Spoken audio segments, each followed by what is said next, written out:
gymnasium, and there are not many empty seats at this fine facility, as just about a capacity crowd has come out to watch the New Jersey State Championships for 1987. And the crowds have been very good throughout the run of this tournament, beginning Wednesday.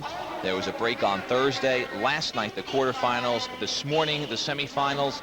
And then, of course, the championships about to unfold before us. All 8 regions have representatives in the championships. Region 1 has the most wrestlers. They are represented by 6 wrestlers. Region 2 has 3.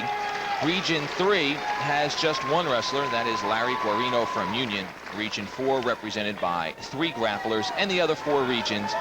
In Region 5, they have 2. Region 6 has 4 wrestlers. Region 7, 2. And Region 8, 3. So with the exception of Region 1, which has a full 25% of the representatives here, the representation is spread out pretty well.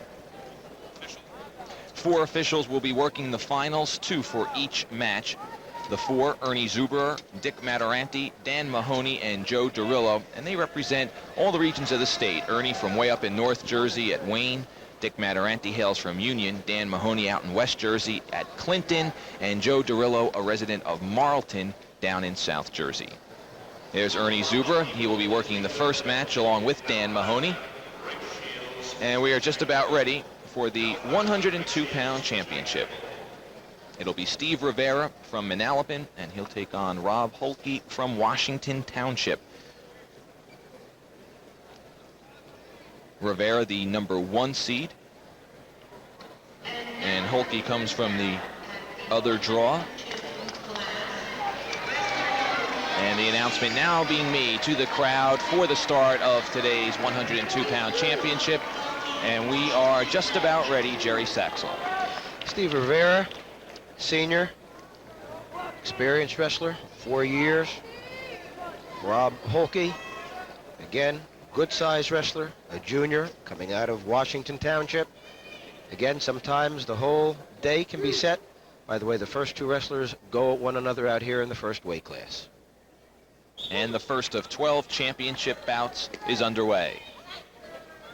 Edge on paper to Rivera, senior, a little more experience, and maybe a better wrestler in the earlier rounds from Wednesday through to this afternoon. Rivera, the number 1 seed in the red singlet, Hoelke in the blue. It's Hoelke that comes in on the single. Rivera with the whizzer in, hipping into his opponent, grabbing the forearm, attempting to circle for his 2, but Hoelke doing a good job keeping that single locked.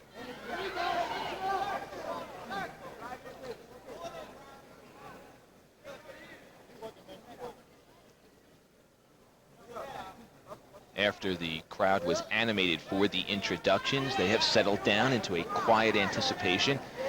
And there are certain sections of the crowd which are dominated by fans for a certain wrestler or certain teams or regions. And when the lone Phillipsburg wrestler makes his way out into the mat a little later on, you'll certainly hear the P-Burg fans. And there is tension right now, Matt. It was an amazing change from those introductions to when the first 2 young men shook hands and began to wrestle. Still no points awarded. Hoelke looking to circle around and pick up his 2. 30 seconds left in the first period. Hoelke with a little bit of length on Rivera. Rivera, very good hip movement, very good balance. And it's Rivera that sits underneath with a little bit of a barrel, forcing a cross face in and getting his 2 points and the first lead of this afternoon. And that comes with 17 seconds left to wrestle in the first period.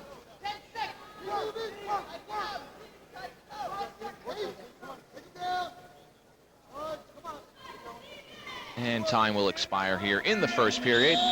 And it will be Steve Rivera with the 2-0 lead over Rob Hoelke as we prepare to enter the second period. Rivera at 27-3 on the year, and we'll take a look at him in action, Jerry. Underneath, not afraid to move to that right hip. Throwing the arm up in a little bit of a barrel roll. Hoelke attempting to step over. Rivera staying with it nicely, tight waist, throwing the cross face, coming behind, taking the lead 2-0.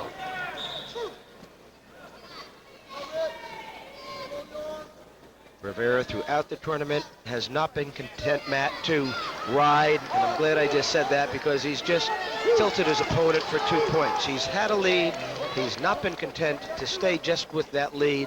Hopefully we'll see the same action from him here in the finals, and we just saw a very fast indication that he's not going to be content just to stay behind.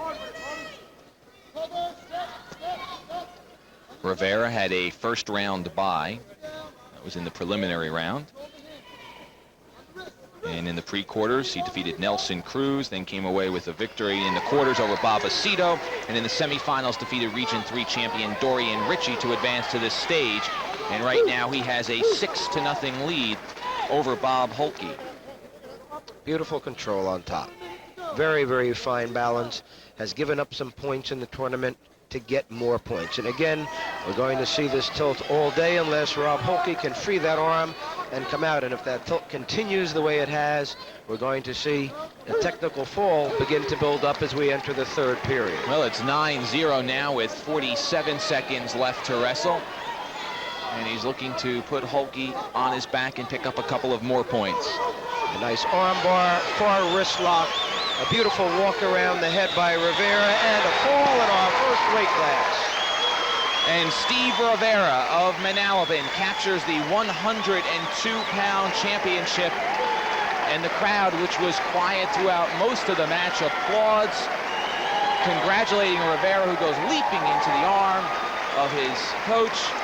And Jerry, personally, I have never had that sense of satisfaction. I can only imagine what it's like, but it must be wonderful. And you've heard me say before, it's nice to see them act like high school youngsters, not college, not pros, to show that emotion that's built up over the whole year, not just today, but the whole year. A very fine championship for Steve Rivera.